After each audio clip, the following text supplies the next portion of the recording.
Warning: perform all burnishing of brakes at posted speeds. Check hitch connection, electrical connections, sway bars, and connect breakaway cable. When checking for heat, do not touch the brake drum directly, but hover a hand around the area.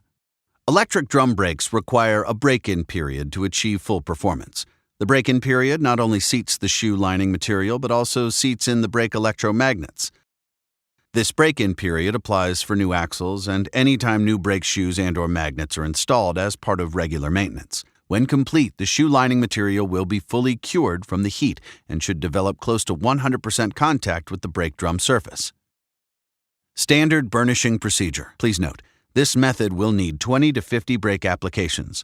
Brakes can be seated in by applying approximately 8 to 10 volts to the trailer brakes at any initial speed of 40 miles per hour and allowing the truck-trailer combination to slow down to 20 or 25 miles per hour. Turn the gain on the trailer brake control to the maximum level.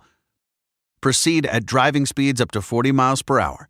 Move the slide mechanism on the brake controller to apply 8 to 10 volts to the trailer brakes, allowing the tow vehicle to slow down to 20 or 25 miles per hour. Please note, do not use tow vehicle brakes or exhaust brakes during this period. The trailer brakes will seat in faster by using only the trailer brake. Release the slide mechanism on the brake controller. Continue down the road applying the brake controller at 1-mile intervals. Please note, you should feel a noticeable difference in the brake performance during this period, sometimes in as few as 10 applications. After 20 to 50 applications, use your best judgment on brake performance. Pull over at the next exit or any safe location to check the status of the procedure. The brake or axle area may be showing smoke, which is a normal result from the burnishing procedure. The area around the brake drum should also be hot. If available, use a temperature gun to check that temperatures are between 350 and 400 degrees, or verify that the area is hot with a hand check. Hover your hand around the brake area, but do not touch the brake drum.